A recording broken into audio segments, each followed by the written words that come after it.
الموانئ تاع الجزائر كل الشباك الحديديه والشباك نعم معمره لي فيليا كورد بيليرجيك لي ديريفون بالجراره كذلك نعم فيزيبل الكركره الجراره كيسمي كيما حبيت نعم.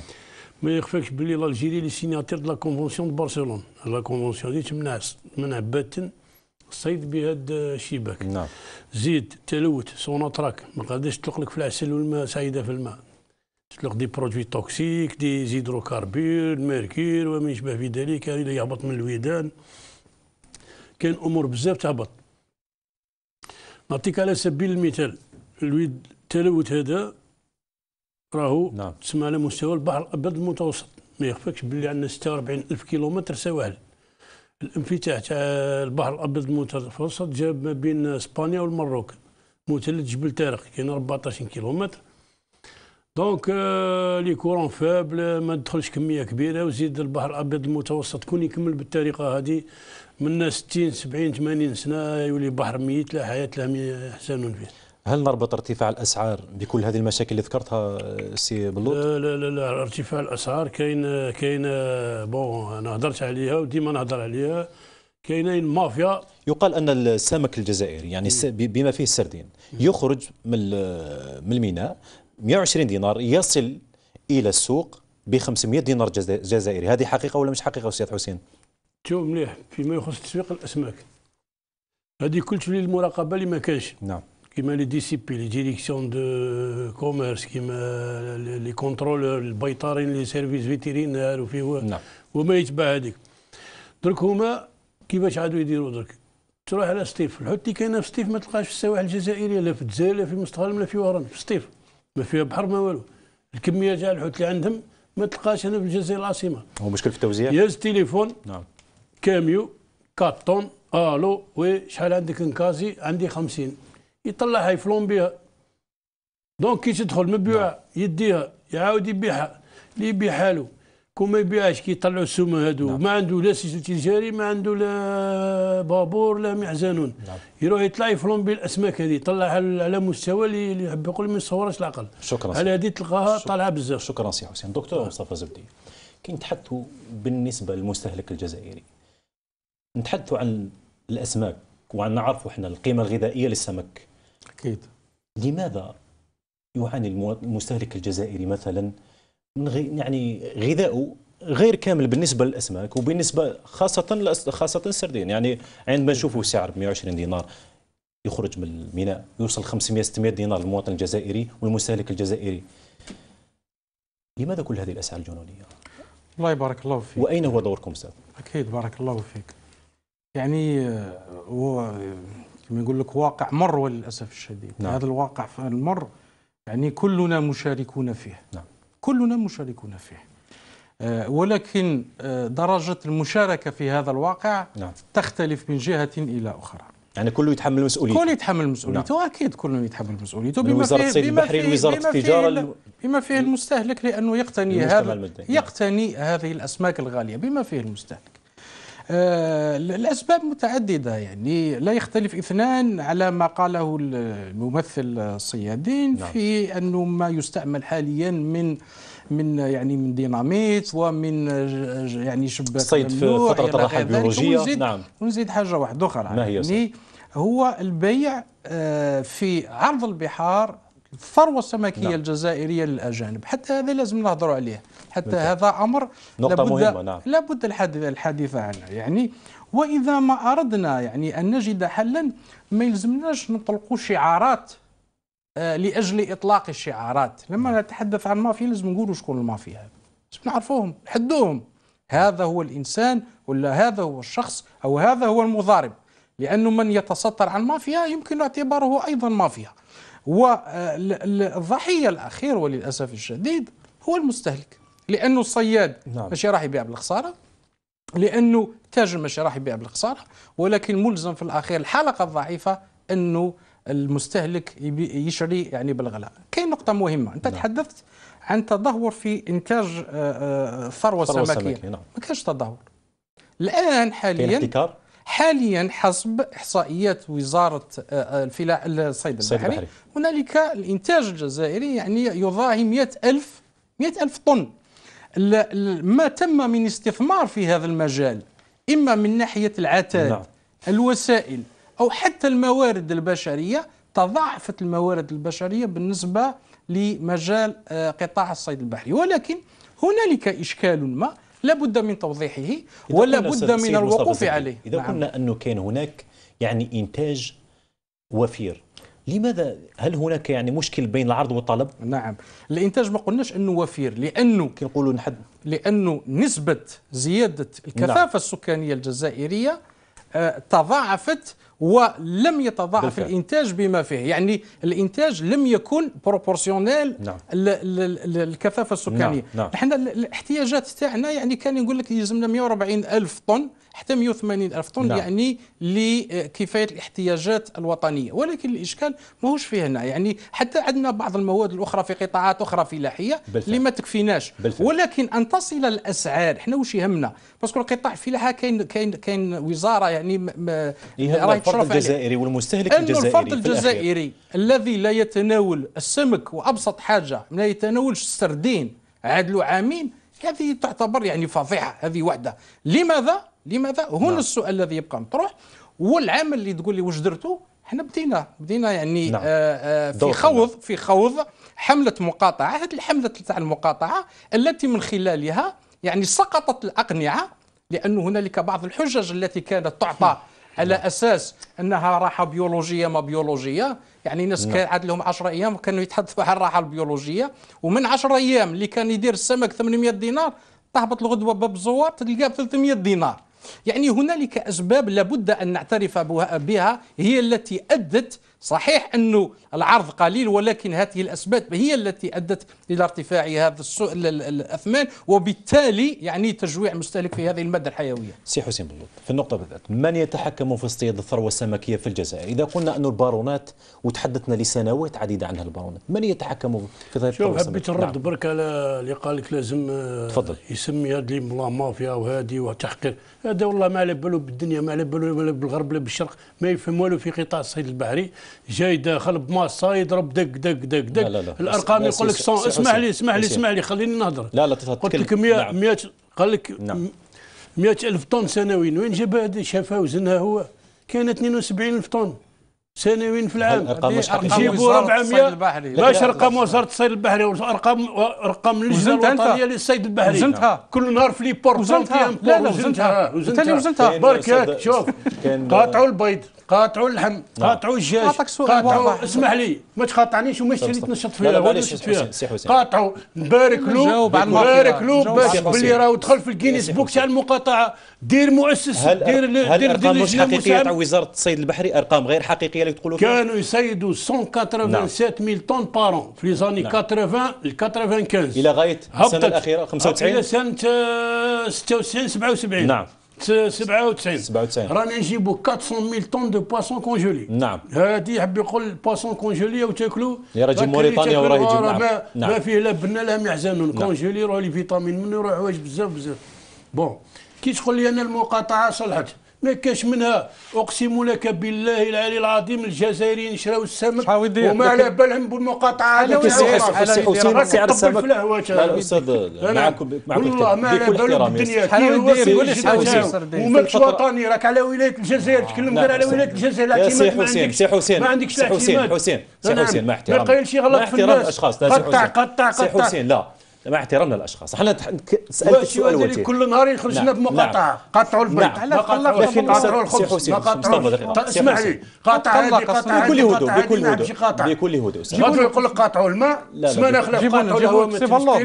جيبوا له كاس ماء، جيبوا له كاس ماء. سي حسين، ما جيبوليش كاس ماء، جيبوا لك ليكتا. سي حسين، كاس ماء. سي حسين، تحدثت سؤال واضح، يعني قلت انه يعني الارقام، تفند ارقام وزاره الصيد البحري تقول انه حوالي 70,000، تقول حوالي 72 طن حاليا. نعم. لماذا هذا؟ ربطنا انه تراجع بالمشاكل هذو. من هم بارونات يا خويا اللي راهم يصيدوا في البحر؟ هناك مشاكل عديده اللي هضرتك عليها. انا نهضر. نعم. شكون اللي هضر على نهب المرجان؟ انا اللي هضرت. شكون اللي هضر على سوناطراك؟ انا. شكون اللي هضر على نهب الرمال؟ نهب الرمال من الشواطئ؟ انا. شكون اللي هضر على التلوث؟ انا. انا حكموني، جاوني الامن في وهران ضربوني كسروا لي سنيه. هي 5. هذا على فمك، هذا على هذه، هذا على هذه، هذا على. انا ما نلعبش، انا كل نهار في ميناء، راني في مستغالم، راني في بوسجار، راني في سكيكدا، راني في عنابه، ونهضر مع البحاره، وعندي الناس متخارطين معاي، ونتحاور معاهم ونحكي معاهم ونشوف واش يجيبوا. دونك لي بارون هادو د لا مافيا اللي حابب تفهم عليهم. نعم. تفضل سي مصطفى. لا يعني لازم نكونوا منصفين نعم. في بعض الامور. لا هناك لا لحظه ملاحظه، لا امر مهم. لا من حقك. نعم. يعني ماهوش من طبعي اني ندافع على جهه، ولكن لا. لما يقول انه الامن ضربوه، يعني نظن انه هنا تعدى حدوده، لانه الان على حسب علمي الامن ماهمش عصابه يحكموا ويضربوا على جل الحوت. هذه وحده. نعود للموضوع. معليش، حاجه واحده اخرى. هذا حاجه واحده اخرى. انا ما نضربش البروصه. سي حسين. حاجه واحده اخرى بالنسبه للارقام. عندنا ثقه في وزاره. والله ما على بالو بحاجه، والله ما على بالك بروصه. سي حسين. سي حسين. احترام الاشخاص، نبقاو في الاطار. نو ما يدخلوش في لا معليش مش مشكل سي حسين، ماشي مشكل. تفضل حتى نبقى في اطار الحصه. تفضل سي مصطفى. دوك نقول لك حاجه مهمه حتى تكون مصداقيه في المعلومات. مع مصداقيه في المعلومات. احنا قبل ما نديروا مقاطعه هذه ارقام يعني جبناها من وزاره الصيد البحري. هذه وحده. وزاره هيئه معتمده تعطي الارقام. صح. الله اكبر. كاين حاجه واحده اخرى. يعني بما انه حال يعني الموضوع خرج عن مجاله واصبح في مجال التشخيص. عاود نرجع. يعني لا معليش. لا كاين بعض الامور مطحوها يعني حتى يعلم يعني المشاهد الكريم انه المستهلك لا لانه لما يجي انسان ويقول انا صياد، فهمت؟ انا صياد، اذا ممكن يعني من حديثه ان يؤدي يعني بمعلوماته الى التغليط. هذا الانسان ما عندوش حتى شالوتي، ما عندوش حتى فلوكه. واذا عنده فلوكه خرج لي الورقه تاعو. عنده. نقول لك حاجه اكثر، هذا الانسان ما عندوش حتى صناره يصيد بها. لو كان عنده كهذيك تشتري كريطه تاع السمك يورينا باللي عنده ورق.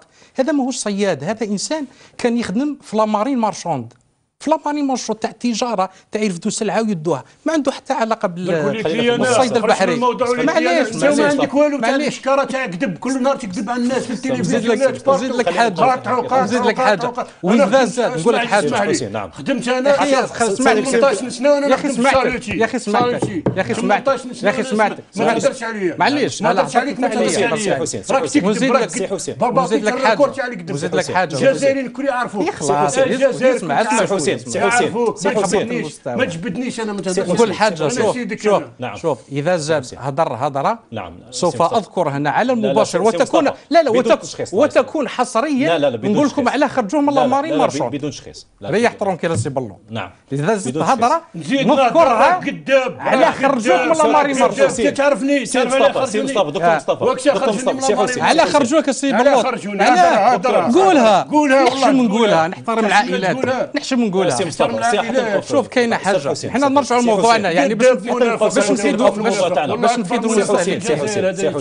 نفيدوا المستهلكين. ما والو راك تكذب. كاين حاجه يعني سي حسين راهو كاذب. خلينا راهو كاذب. نعودوا لموضوعنا. راهو كاذب يكذب.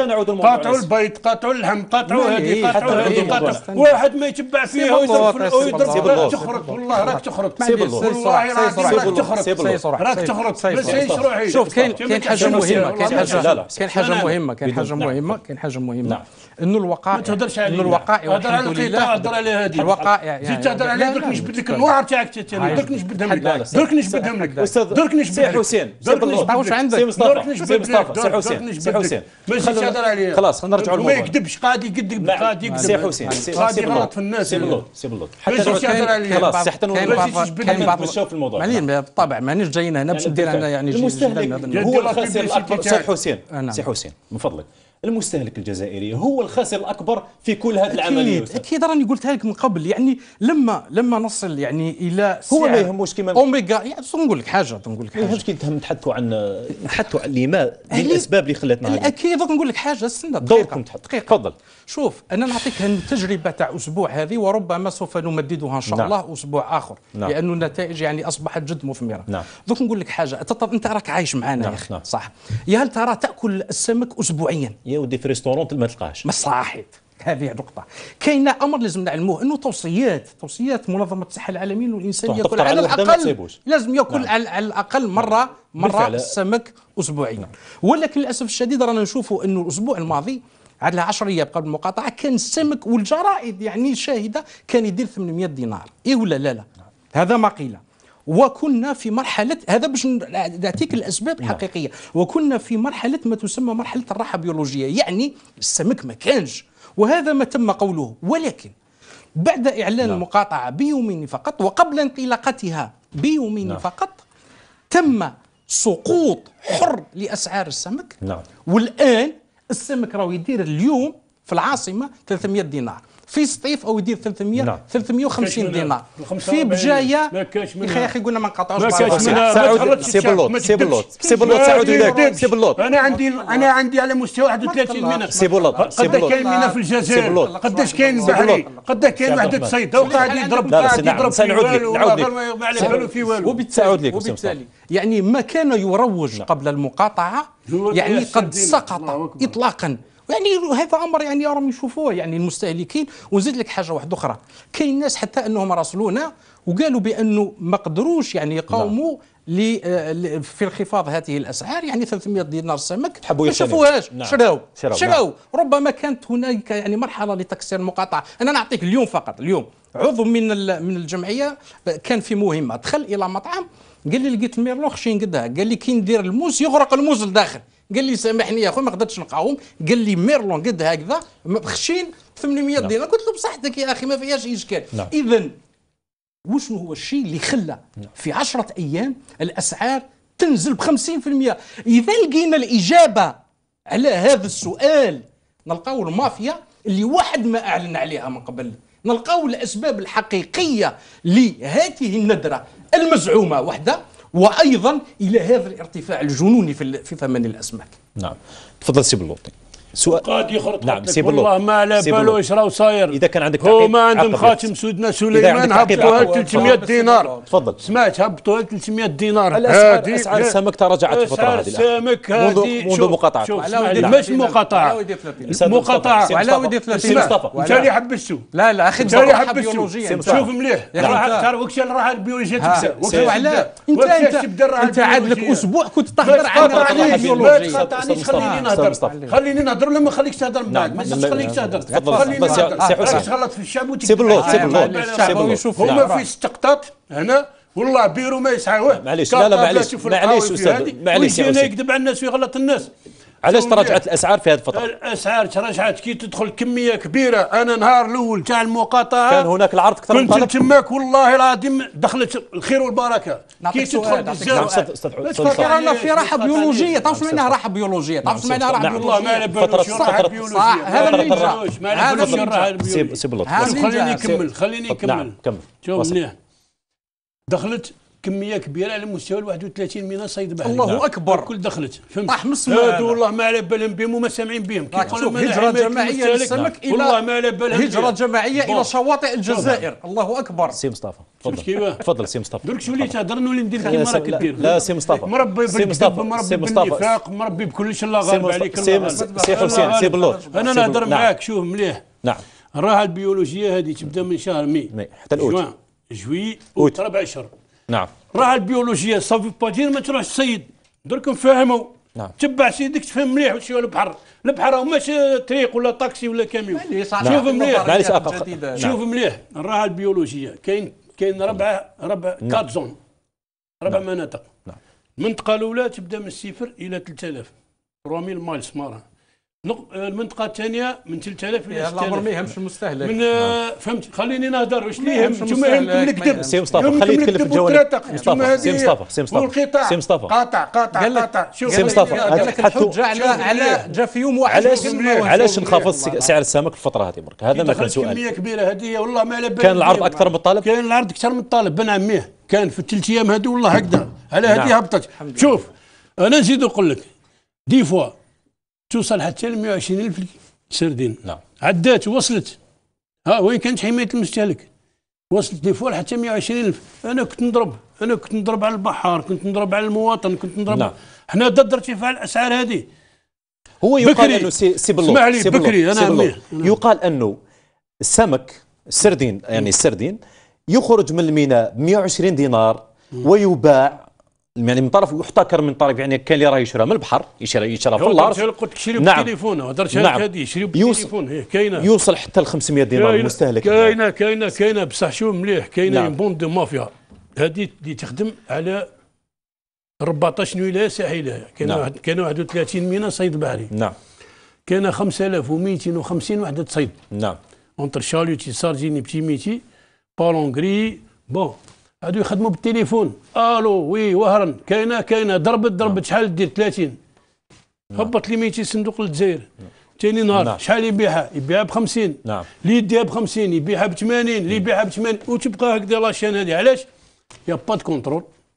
الاداره تبدا على 8 تاع الصباح. الاداره في نهار في الفجر، يعني في الصباح اين هي الاداره؟ ما كاينش. على هذه يديروا لي بري كيما حدثتوا على النقاط هذو عند وزاره الصيد البحري؟ هضرنا معاهم وعلى بالهم، قلنا لهم ديروا دي بريغاد يبكروا الصباح. سارجيني على شحال يدخل من الساعتين تاع الليل للسبعه 6 تاع الصباح الاخر. نعم. 7 تاع 6 تاع الصباح الاداره مغلوقه، واحد ما يكونتروليه، يطلع كيما يحب، يهبط كيما يحب، يسوق كيما يحب، والتليفون ويهدر. قلت لك البابور في البحر الو من الارض بالكاميون يستنى فيه. شحال حكمت؟ يقول حكمت 70 كازي، خليها بمليون و500 مليون و800 ندير. هو يزيد يبيعها ب2 ملايين. الحوات هذا اللي يبيع في المغازه في المسمكه وما يبيعهاش 80,000 100,000 ما يخرج فيها، يشري كازي ب2 ملايين وقدر راه يبيعو. دونك يا با دو كونترول، ما كاينش المراقبه. لو راسيو اليمونتير شوف مليح. نعم. الياباني ياكل 80 كيلو حوت في العام، الياباني اكبر وكال سمك في العالم. والجزائر اسمعني انا جايك الاوروبيان ياكل 24 كيلو، والجزائري المروكي ياكل 12 كيلو. الجزائري انا جايك نهضرك على جيراننا. التونسي ياكل 10 كيلو، الجزائري ما ياكلش 1 كيلو بارون. شكرا سي مصطفى زبدي. هل عندكم احصائيات بالفعل ولا نسب للمقاطعه؟ نسبة نعطيك حاجه. نعم. هو نسبه استهلاك السمك في العالم لكل فرد من مرطل الى 160 كيلو. نعم. من مرطل الى 160 كيلو.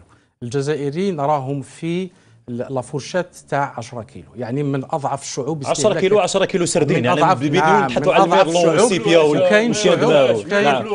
قلنا ما تقاطعنيش سي بالله. سي حسين قلنا ما تقاطعنيش سي بالله. ما ياكلوهاش، ما تغلطش.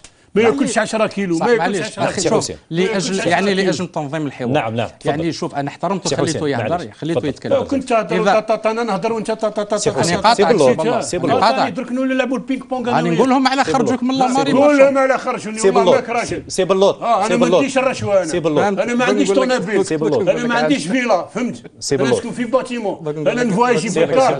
نقول لهم على قاطعوك من لاماري. نقول لهم لو بكري برك وانت في التليفون تعيط على لي بون ديسونس باش مدم سيدك. دبرنا لي بون ديسونس. يا سي حسين سي بالله بدون تشخيص. بدون تشخيص. تفضل سي مصطفى. كان لا تاع لي بون كاينه ديسونس. حاجه يعني نسالك سؤال. نعم تفضل. نسالك لا سؤال اجابه يعني لاني انا لانه انسان ما لا معليش سي مصطفى خلينا في الحديث. يا هل ترى لا كاين امر مهم. نعم. لما انسان يقول لك بانه كان لا مافيا ولا مافيا. نعم. يعيطوا للصيادين. سي حسين بدون تشخيص. بدون تشخيص. لا معليش بدون تشخيص مصطفى. يقول لهم على قاطعوني. سي حسين بحري انا في الجزائر الكل يعرفوني. نقول لهم على خرجوك من سي حسين فهمت؟ انا ما عنديش لا بسيكو تاع الشيطان كيما عندك. سي حسين عنده معليش سي حسين جمعيه حمايه المستهلك والله ما يسعى 10 معاه بدون تشخيص. تفضل خلينا باش نشوف لا مارش. ما يجبدنيش. معليش تفضل سي مصطفى. سي مصطفى تفضل غني وقول لهم على جبدني من لما نتحدث عن مافيا مثلا. نعم. مافيا. ونظن يعني لو كانت هذه المقاطعه لم تزعج البعض والله ما دارت يعني لما كان التفاعل بهذه الدرجه. يعني شوفوا الانسان وهو يعرق حالته حاله وراح ينحي القبنجه تاعو. لا باش نعرفوا لانه هذه المقاطعه لانه هذه المقاطعه لي بون ديسونس تاع لي بون ديسونس باش دير من سيدك. سي بالله دبر لي كارني تاع لي بون ديسونس. يا سي بالله صالون داتون. يا سي بالله يا سي بالله سي بالله واحد يعرق بون سونتي. سي مصطفى انت ويابس سي بالله يا سي بالله بدون تشخيص. سي بالله خلونا نقول لك علاه يعرق هذا راني بون سونتي. تفضل بون سونتي ماشي يابس سي مصطفى راك تشوف يعني ساكت. معليش ساكت. لما نتحدث خلاص خلي في النقطه هذيك عندك نقطه. معليش لما يقول لك باللي الناس يعيطوا للصيادين ويهبطوا لهم يعني يضربني هذا ممثل الناس اللي راهم يتعاملوا مع المافيا. اذا كاين مافيا يعيطوا للصيادين والصيادين يبيعوا لهم، راك تبع فيا. اذا هذا ممثل ومتعامل مع المافيا. معليش هذا هو الاشكال. هل عندكم نسب للمقاطعه؟ هل درتوا عمل نسبه بدون تشخيص؟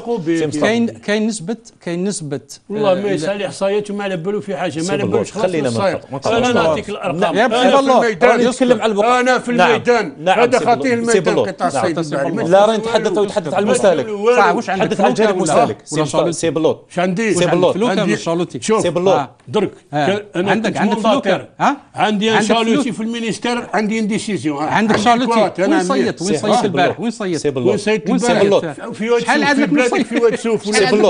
سي بلوط بدون تشخيص. سي بلوط بدون تشخيص. ماهوش صياد تجيب لي واحد يهضر. اسمع شوف معاك انا كاين على بالي باللي تعبت ربي معاك بدون تشخيص يا اخويا. حتى انا نتحدث على الجوانب تاع المستهلك. هل هناك احصائيات؟ كاين نعم احصائياتنا اعطينا احنا. نعم يا سي بلوط ساعود اليك. سي بلوط خلينا في والله قاعد يكذب والله العظيم. سي بلوط معروف. سي بلوط ساعود اليك. قريب نقاطعوا الماء ومن بعد نقاطعوا الهواء. الاكسجين يدخل نقاطعوا الاكسجين. سي بلوط قاطعوا سي بلوط. ريح روحك سي حسين. يا سي حسين الحمد لله. خلينا معروف خير منك انا. سي حسين يا سي حسين. انت سي بلوط عام ونص ملي جيت وراك لاصق في سيدك اللي يمشي فيك ويقيد فيك. يا سي بلوط وانا عارف سي بلوط سي بلوط شكون اللي يسير فيك؟ تجيبوا الناس تنحيوا لهم الدراهم. سي بلوط بدون تشخيص. هذاك شوف سي بلوط بدون تشخيص. نقول لك حاجه خلينا في معليش طلب فقط طلب منك يعني على المباشر خلينا نقطه تعطيني نسخه من الحصه. نعم واذا ما سكتش راني قضايا. نعم نتابع قضايا. استاذ مصطفى تابعني انا سي مصطفى ديك النهار فضينا الحصه. يا سي حسين ورا نرفع بك دعوه. يا سي حسين ارفع 10. سي حسين انت كل رافعين بك دعوه. سي حسين كل انت اللي يحشم انت اللي يحشم. خلاص خلينا نتناقش. قاعد نقول حاجه الوقت راه يفوت. قاعد يكذب. خلينا يكذب. قاعد يكذب. راه نتحدثوا يا سي احصائيات. من جاب لي احصائيات يقول لك الوزاره عطاتني وزاره الصيد تعطيك ما نتحدثوش عن انا نتكلموا على جانب الاستهلاك. هل كانت هناك عندكم نسب؟ شوف مقاطعه؟ احنا ميدانيا كاين 80% مقاطعه طبيعيه في حد ذاتها. يعني اغلبيه الشعب 80% ماهوش يستهلك السمك كما ينبغي. نحن المقاطعه استهدفنا بها 80% هي الطبقه الميسوره والطبقه البرجوازيه. الان الاحصائياتنا ما نقدروش نديروا عدد. يعني لابد ان تكون لدينا احصائيات شكون كان يشري باش نعرفوا شكون اللي ما شراش. وبالتالي نحن رحنا الى الصيادين ورحنا الى تجار التجزئه. انت تروح للصيادين. رحنا الى الصيادين. والله يكذب. هذا قبل الصيادين.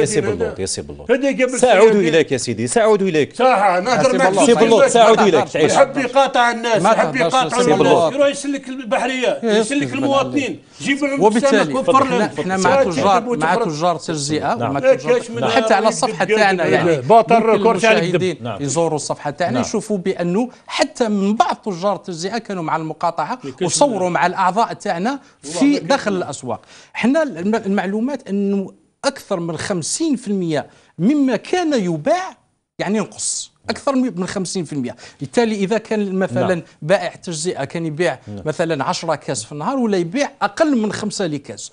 والارقام الاخيره في اليومين الاخيرين فقط زادت قلت حتى انه عندنا اصداء انه اصبح هذا تاجر التجزئه يعني شغل انتفض واصبح يعني يطالب بتخفيض الاسعار لدى صيادي السمك. حتى انه مثلا الكاجو تاع السردين كان يدير 8000 دينار ولا يدير 6000 دينار. وهذا بفضل الضغط الذي قام به تجار التجزئه لانهم شافوا انه هذا الامر لا يمكن ان يستمر فعاودوا رجعوا على الصيادين وتم خفض الاسعار. اذا هنالك نقص في البيع اكثر من 50%. ونزيد لك حاجه واحده اخرى انه الاسعار نزلت أكثر من 50%. وهذا زوج أمور دلالة.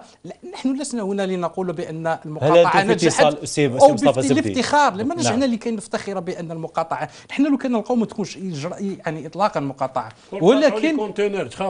ولكن يعني الواقع الحال هو الذي أجبرنا يعني للخروج من هذه الدوامات يعني لهيب الأسعار من أجل يعني وضع الحدود في إطارها وفي نصابها المعقول. نعم تفضل سي حسين.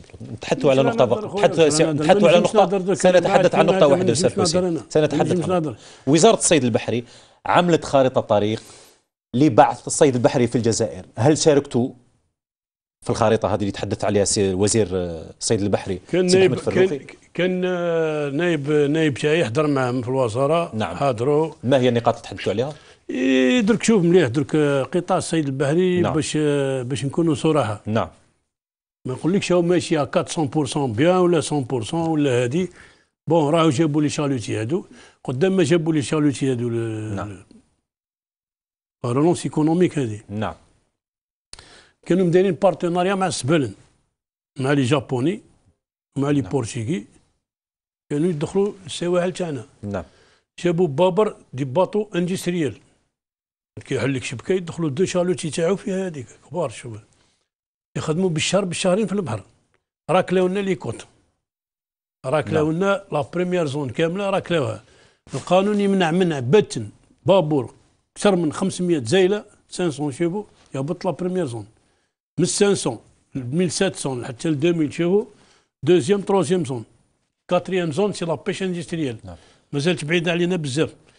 واش داروا؟ كي يهبط لك بابور تاع 600 ولا 800 شوفوا يهبط لك لا بريمير زون، يكسر البيض تاع الاسماك. نعم. حبه سردينه شحال من بيضه فيها؟ قول لي اكسبيرت يعني يجاوبك اللي كان عندهم احصائيات هذا. حبه سردينه فيها 1,500,000 بيضه في كرشها، تهبط تطلقهم في الشط وتولي. داروا لو روبو بيولوجيك هذا، العالم كامل يحترمه، جيراننا التوانسه يحترموه، المغاربه يحترموه، الموريتانيين يحترموه، العالم كامل يحترم الراحه البيولوجيه تكاتل هذيك.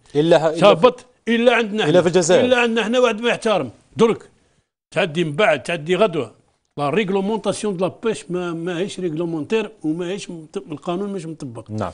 يخرج بابور درك في مستغلم، ديما نروح للمستغلم. نعم.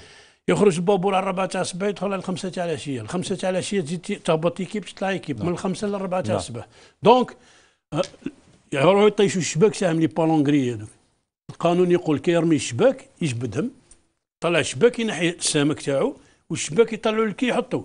حنا يروح ينحي الحوت من الشباك ويقلب الشبكه للبحر. دونك فهمت؟ راك تمثلهم انت، هما اللي يديروا هكا. انا نهضر انا ما عندهم راح سيادك هذوك سيادك هذوك سيادك يعني هو اعتراف ما يكذبوش. هذا اعتراف صريح، اعتراف صريح بانه عدم احترام الراحه البيولوجيه. روح هضر على بوفكران، على جراين في الويدان، هضر على هذول الحوت هو بعيد عليك بزاف بزاف. خليته لك بعيد بزاف والله العومان ما تعرف. يا سي حسين العومان في البحر ما تعرفش. شو مفرمل والله. سي حسين خلونا في الحديث. خليني نهضر. تفضل اذا خليناك تهضر تفضل. انا اعطيك الصيادين يا ودي تفضل. سيادك سي حسين تفضل اعطيني فرصه تفضل. شوف مليح. نعم. زيد نروح لك انا صيد بالمفجرات ثاني يهرب لك الحوت. الديناميت. نعم. ديناميت كي تحكم من باطون دو ديناميت طيشوا في بلاصه عندك كان ريون 5 كيلومتر على روند 50 سنه حوته ما تجوز عليه. نعم. نبات ما يفوت فيه. نعم. هادي زيد التلوث الويدان اللي عندنا. القانون يقول لازم دي ستاسيون دي هل قدمتوا مجموعه الطلبات لوزاره الصيد البحري؟ قدمنا ما هي الطلبات اللي قدمتوها مثلا؟ قدمنا التلوث، قدمنا الديناميت، نهب الرمال، هذه كلنا نهضروا فيها ودرنا دي رابور نبعثوا فيهم. هذه كلنا نبعثوا فيهم. نعم. كون جاي يفهم ويفهم. كي يقول لي قاطع حاجه ويحكي معاي ونلقاو فيها فايده نمشي معاك. صعب باش هكذا 50% و80 وهذه والكذب وبوغلط. انا ما نمشيش مع الناس هذو. انا صريح، انا ما نكذبش. خليني نكمل ما تقاطعنيش. شوف مليح درك قطاع الصيد البحري هذا. نعم. الحوت او نقص على مستوى العالمي. فهمت كيفاش؟ او مش في الجزائر برك باش نكونوا صراحه. او دخل في 31 او دخل او نقص على مستوى العالمي. سمعنا هذه فهمت؟ العالم كامل يعاني. نعم. دونك سي ان بروبليم. لي زوسيون احنا لا مير ميديتيراني صغيره كاينه 46 كيلومتر كاينه 23 دوله فيها. وكل واحد ما يحترم القانون على بالك. التلوث دونك هي تلم الخماج تلم الا لونغ elle deviendra une mer morte. هذه هضروا علماء واش انا. شكرا سي حسين. تفضل سي مصطفى. شوف كاين لازم نقولوا كاين واحد النقطه جد مهمه. نعم. انه وللاسف الشديد يعني لما نشوفوا اسعار السمك نقولوا راهي يعني يصيدوا فيه بالرصاص، هذا ماهمش يصيدوا فيه بالشبكه. هذه نقطه. ثاني حاجه لما نتحدث عن الصيادين يعني وهي فئة من الناس يعني المحترمة. نعم. فئة من الناس يعني اللي ربي يكون معها نظرا للظروف الصعبة، وهم أيضا فئة من الناس نحن ملزمون بحمايتهم كمستهلكين. ولكن لما نتحدث عن قلة قليلة هي التي تتسبب يعني في القضاء على الثروة السمكية، لابد أن نذكرها. وشكون اللي راح يذكرهم؟ مش أنا مانيش صياد في البحر، ولكن ما تسمي نفسها باللجنة الوطنية للصيد الوطني لابد أن تذكر القائمة الاسمية لهؤلاء الذين يعوثون فسادا في البحر. هذا هو المهم. وزير العدل هذا ولا وزير الداخلية، حاجة واحدة أخرى، وزير العدل ولا وزير لازم الداخلية. نعرفوا بأنه وللأسف الشديد طريقة تسويق السمك في الجزائر يعني وفي كما هو حال يعني بعض البلدان غريبة. ربما أنت شفت بعض الأشرطة وبعض الوثائق أن الناس يقومون ببيع السمك يعني في الأذن. علاه لازم نسألوا أنفسنا وعلاه في بعض المناطق من الجزائر يتم بيع السمك. خلينا نكمل فيها والله ما على بالو. هي أول انطلاقة للناس اللي بدأت تبيع السمك في الأذن لأنه كانوا مراقبين، وبالتالي لما المراقب دي كونترولور لما المراقب يعرف ثمن بيع الصياد للتاجر بثمن معين يعطي له لاطاكس تاعو، يعطي له الضريبه تاعو. فلجأ بعض الصيادون يعني لبيع الأسماك في الأذن حتى لا يسمع المراقبين بهذا الأمر. وهنا اللي خلى ضبابية في أسعار الأسماك. ما راكش عارف يا هل ترى الغلاء على مستوى الصياد أو الغلاء على مستوى التاجر النهائي، لأنه التاجر النهائي وش يقول لك؟ يقول لك أنا شريته غالي. لما تروح إلى المصدر ما راكش عارف ثمن البيع، وبالتالي يبقى المستهلك وتبقى حتى الأجهزة الرقابية يعني ضائعة في هذه السلسلة. وهنا نفس الشيء يعني ما يحدث للسمك في البحر مثل حال البطاطا في التراب، نفس الشيء، لأنه لانعدام الفوترة ولانعدام التصريحات يعني القانونية والإدارية تكون هنالك تلاعب في كل هذه السلسلة التجارية. نعم. تفضل سي حسين في النقطة هذه بدأت تتحدث عليها الأستاذ مصطفى زبدي. لماذا يباع في بعض الموانئ يباع السمك بهذه الطريقة؟ شوف مليح في سنة 82 نعم. 85 حتى 90. نعم. هذه من 82 كنت انا مونداتير في سكيكدا في البور دو بيش دو سكيكدا يسمعوا فيا ويعرفوني مليح. نعم. انا على مستوى الجزائر في الغرب.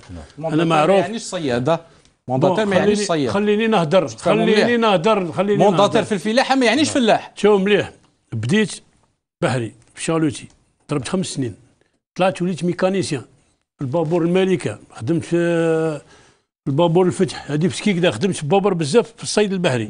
بون بكري ما كنتش تقرا في لامارين مارشوند باش تطلع ديريكت لامارين مارشوند دير لابيش بعد تشرب لامارين مارشوند. لماذا يباع السمك بهذا انا جايك بون حتى نعود النقطة تاعنا.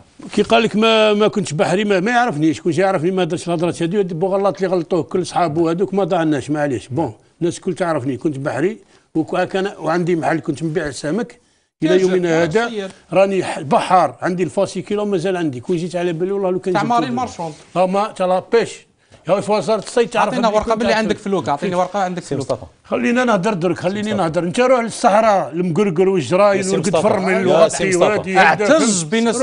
سي حسين سي حسين شرف لا سي حسين راك كذاب سي حسين بدون تشخيص يا اخي. شوف مليح راح نهضر لك هضره مليحه.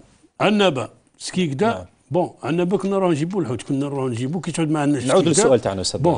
كنت انا مونداتير في سكيكدا، كي كنت مونداتير لماذا هذه الضبابيه في بيع السمك يا سيدي؟ اسمح لي هذه تاع الودن انا اللي نحيتها لهم تم، نحيتها لهم. علاش؟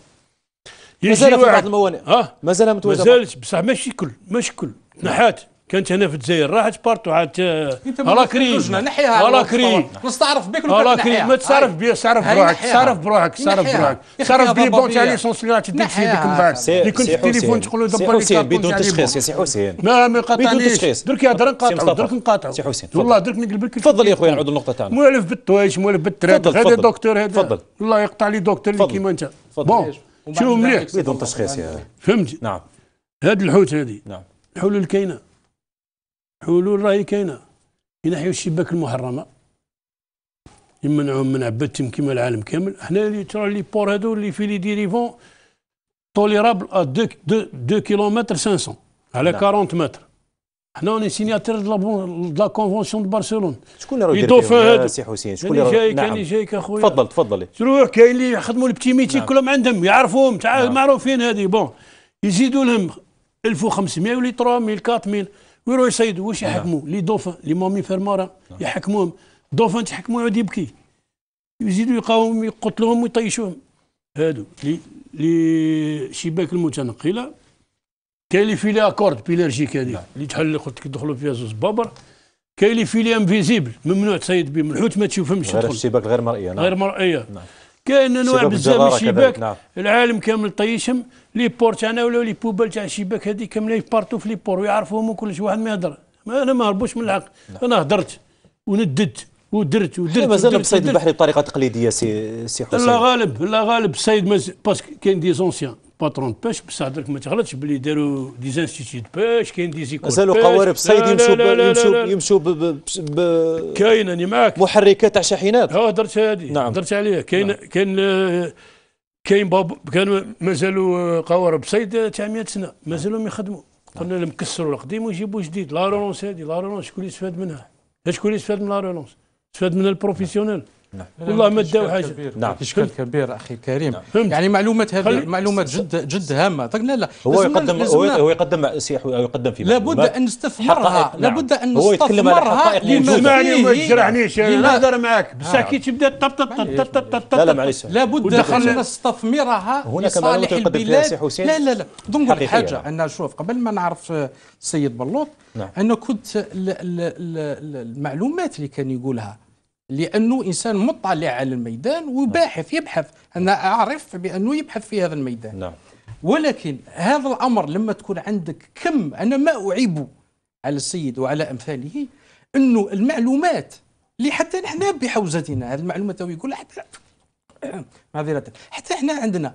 ولكن ماشي أنا كجمعية حماية المستهلك أني أتحرك لمنع هذا النوع من الشباك، لمنع الديناميت. وما يكفيش اني نجي لحصص تلفزيونيه ونقول راني هضرت وراني قلت طالما ما كانش تشخيص وقائم. وانا علاه لما نلقى تاجر اسمحني كمل وعلاه لما نلقى تاجر مثلا يبيع في سلعه مغشوشه، علاه لما نلقى تاجر مثلا يبيع في سلعه مغلوطه. هناك حلقه يا سي مصطفى حلقه تبدا بالصياد توصل حتى المستهلك. لا نبداو بالحلقه الاولى. حلقه القضاء على الثروه السمكيه باستعمال هذه الوسائل. مسؤوليه من انه يندد بهذه الوسائل ماهوش تنديد هو ثاني ولكن ولكن تنديد. هو في عدة خطابات يتكلم على المشاكل. انا نقول لك حاجه وهنا على المباشر. على المباشر اتحداه درك الان على المباشر فهمت. وانا مستعد اني نضع يدي في يده رغم اننا ما نتفاهموش في عده مجالات. ولكن اذا اعطاني درك قائمه اسميه يا اخي هو ممثل الصيادين يعرفهم. يعطيني قائمه اسميه انا مواطن حر نحب بلادي غير على بلادي. انا ما نهضرش برك انا نروح للميدان. نعرفك تروح للميدان نعرفك جامي رحت روح للميدان. وهذا الناس في الميدان انا خايف في الميدان. هذا الناس او في الجزائر العاصمه عنده 10 مليون. هو قال اشياء هو اكد لك اشياء عليك انت بانك صح تمد معلومات. لا دقيقه سي حسين سأعود إليك. سي حسين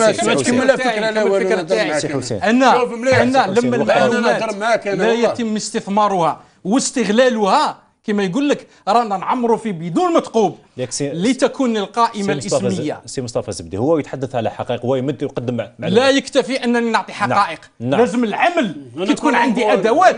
لازم العمل ماشي كولومبو. أعطيني أنا دوك نولي كولومبو على المباشر. أعطيني قائمة دوك نقول لك علاه. نقول لك علاه لأنك متواطئ وللأسف. لأنك متواطئ وللأسف. أعطيني القائمة. اذكر للمستهلكين شكون يقضي على الثروة الحيوانية. اذكر ما تعطيش. نقول لك علاه استنى زعما امر مهم هذا. مش بيك هذا امر مهم هذا لا يمكن المرور عليه. سي مصطفى خليه يهضر وحده. وصلت الفكره تاعك وصلت. تفضل وصلت الفكره تاعك تفضل. شوف مليح. نعم والله العظيم درنا تقارير. نعم درنا تقارير. اعطي اسماء. قلنا هاي لافر اسكت خلينا نهضروا يا ولدي، تعطي اسماء يجي بروكيرور معلومه، راك جوج يعطي راك معلومه. مواطن بالله خليني ما تسمع والو، راك تخرط. شوف ما تطلق، شوف ما تطلق وزاره الصيد، ما تطلق وزاره التجاره، خلينا في الامر، خلينا في الجانب، خلينا ما خلينيش نهضر. هو قول لي سمي، علاه نسمي لك؟ انت كوميسير، انت كوميسير منهم، نخاف منك ولا منهم؟ خاف منهم. انت تخاف. اذكر الاسماء. انا سيدك، انا سي مصطفى، سي مصطفى، انا سيدك، سي مصطفى. لا ما نخاف نقول لك من سيدي ربي يا سي مصطفى. تذكرها سي حسين. لا ما نهضرش. سي حسين، الخاسر الاكبر من كل هذا هو المستهلك الجزائري. شوف المستهلك تفضل. الجزائري، شوف مليح والله العظيم قاينه الديناميت تتباع. هضرنا معهم قال لك خارج الميناء ما خاطينا. نعم. كاين جماعه ماتوا. نعم. كاين بارتو في لي بور دالجيري كل كاين الديناميت ابار. نعم. شوف من الجزائر العاصمه نعم. وطلع للشرق ما كاينش. نعم. بصح من بوهارون وطلع حتى الغزوات يعيطوا لها السلعه. هذه وحده. هضرنا درنا تقارير عيط من تنادي. خليني نهضر. سي حسين، انا درك نعم. انا ما نجمش نسمي انا واحد ونقول له ها فلان فلان فلان فلان عنده الديناميت. مي راني نحسس ونهضر قال لي كاين الديناميت راهم يفتشوا اللي فوا يحكموهم. كاين اللي تقدموا من العداله، كاين اللي يدخلوا من الحبس. سي لا ديستريكسيون تاع الثروه السمكيه الديناميت. يا سي حسين، يا سي حسين، الناس راهي تبيع الطونفل في اللارج، راه الناس راهي تبيع السردين الجزائري في اللارج، يجينا في علب من اسبانيا ومن تركيا بمنتوج اسباني والداخل الطونه الجزائريه. يا سي حسين درك نجاوبك على لافير هذه. نعم. شوف مليح، بكري كانت كاينه من الظاهره هذه، درك والله ما تتباع حوته في اللارج، والله نقسم لك بربي بكري كانت كاينه. يجي باطو اسبانيول يروح في لي زو انترناسيونال يهضر معاه. نعم. قد عندك عندي طون منا، يروح يكوستي بحداه بعد يوزن له يعطيه يسلكو، هذاك يدي دراهم، هذا يجي داخل وهذاك يجيك داخل ب 6 كعبات 7 كعبات. يقول لك ما خدمش هذه الدائره كانت بكري. درك عندها والان 4 ولا 5 سنين حراس سوا على ما يدوروا. عندهم ماتيريال سوفيستيكي، جابوا دي رادار، جابوا درك منا كيما نقولوا هذه التكنه تاع حراس السواحل يحكم لاكوت كامله، على بالو نخرج على بالو نمشي على بالو. بكري كانت كاينه، درك والله ما راحت الدائره هذه ما بقاتش. والمافيا؟ لا مافيا مازالت متواجده. لا مافيا ما تقدرش تحكمها انت. نعم. درك انا يجيك مصطيف قشابيه شوفير وهو باكي سوارد هكذا، يجي تدخل الحوت شحال جابوا كازي، يقولوا 50 كازي، يقولوا نديرها بمليون و800. راه تحبسوا انت ما تقدرش تحبسوا. السوق يشري كيما يحب ويبيع كيما يحب. تحدثوا كذلك الوزاره على الاحتكار، على المضاربه، تحدثوا عليها. والله هضرنا على كلش. والله انا شوف انا بارتو ما يشموش فيا، علاه باسكو نهضر في الحقائق. فهمت كيفاش؟ شكرا سي بلوط، شكرا سي بلوط. تفضل سي مصطفى زبير. هناك نقطه واحده، هل قدمتم مقترحات وزاره الصيد البحري؟ بس نظر نكمل لك الساعه. عودة إلى موضوع سي بلوط راه يقول لك رانا نقوم بدور تاعنا، لا راه يقوم بعملية تحسيسية. هذا نصف دور. لا اسمح لي، لما يكون الدور نروح إلى أبعد نقطة.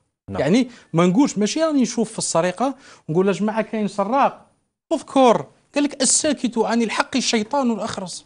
هذه وحدة لابد من ذكر ما يحدث. هذه نقطة. نعم. لما نتحدث عن المافيا، وهذا اعتراف مباشر بأن السعر الحقيقي للأسماك اللي راه يلحق للمستهلك ليس هو السعر الذي لابد أن يكون غير على السردين. ما راش نتكلموا على الميرلون والسيبيا نعم ليش بصفة عامة. نتكلموا غير على السردين. وبالتالي اعترف بعظمة لسانه أنه ما يقدر يدير لهم والو. يا سيدي خلونا احنا نديروا. ما تقدرش دير، كاين يلوحوك في البحر. ترى عندهم يلوحوك في البحر باللي معك، والله يلوحوك في البحر وما تعرفش تعوم وما عرفتش تعوم، ما تعرفش تعوم. ترى عندهم نفوذ لهالدرجه سي حسين.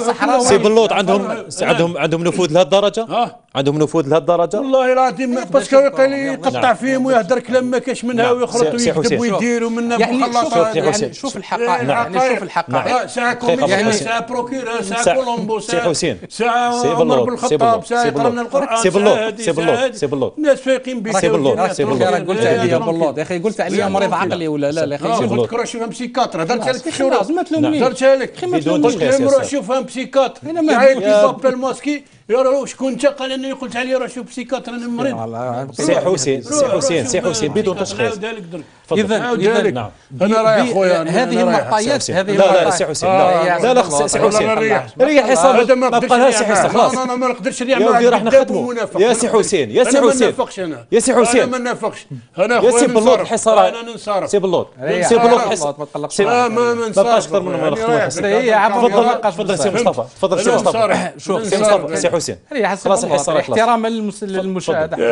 تعرف لا بصح يا سي حسين يا سي حسين يا سي حسين سي حسين كاين حاجه انه لا اختلف مع السيد لا اختلف راه يقول لك ما اختلفش معك ما تحقوش يمشي معايا انا خلاص واش يختلف كل معك انا نروح للنار. ولكن الاختلاف في طريقه عمل يعني ممثلي الصيادين. يعني نحن ماذا بينا يكون الامر يعني مباشر، وثانيا هم يعترفوا بانهم يقدروا يديروا والو. يا هما ما يقدروا يديروا والو، حنا كمستهلكين انا قمنا بعمليه. انت عندك الدور اسمع شوف مليح مصطفى زبدي.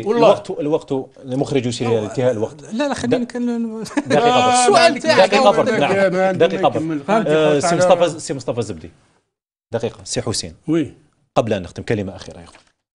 كلمه اخيره. واش راه نقول لك انا لازم تطبيق القوانين. نعم.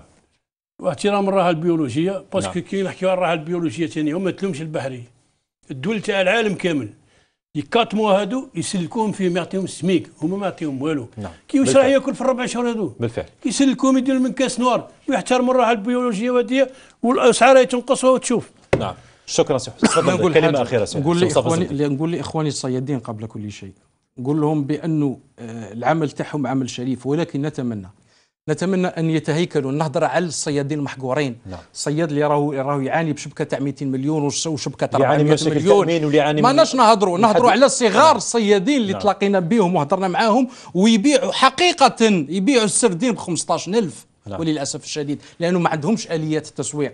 احنا ماذا بينا انهم يتنظموا ويتهيكلوا ونديروا اليد في اليد للقضاء على هذه المافيا اللي ما زالها غريبه. ونقولوا ايضا للمستهلك الجزائري، نقولوا له هنيئا لك الحمد لله بدون ما ان نمدح ما قمنا به لاننا نحن خدام للمستهلك. نقولوا له الحمد لله المقاطعه اتت بثمارها، والدليل على ذلك انه 31 ميناء. هذه ديها من عندك يا درش هدرك ديتها من عندي درك والله ما تعرفها والله ما على بالك بها عطيتها لك درك انت وبكارني والسيلو انا كل شيء انا في الدماغ. فهمت الدكتور تايوان فهمت كيفاه انت وبسيلو ما يكذبش بركه يعني 31 شريط ساحلي تاع 1600 كيلومتر دخلوا 1284 ماشي 1600. راهم يقولوا لنا 1600 ما على بالناش. شوف نفهمك على 1600 فهمني من شوف من كاب الكاب 1600 بصح حنا نحكيو على لاكوت هكذا 1284. تفضل هذه عطيتي وقت اكثر مني عطيتي وقت اكثر مني. هذه نعمه من عند المولى عز وجل انه 31 كلنا القرداوي ساعه القرداوي ساعه بروكير سي حسين القرداوي ولنا القرداوي ميناء امتلأ بالسمك. هذه نعمه في يومين، وايضا الاسعار نزلت ب 50% حتى يدرك المستهلك الجزائري بأن سلاح المقاطعه سلاح فتاك وسلاح المقاطعه يمكن ان يهز عروش الكثير ممن يتباهون انهم صيادون. دكتور مصطفى زبدي رئيس جمعيه حمايه وارشاد المستهلك شكرا جزيلا لك. السيد بلط حسين رئيس اللجنه الوطنيه للصيد البحري شكرا جزيلا لك. إلى هنا نأتي لنهاية حصتكم حديث ساعة. ألقاكم في عدد أخرى. إلى اللقاء.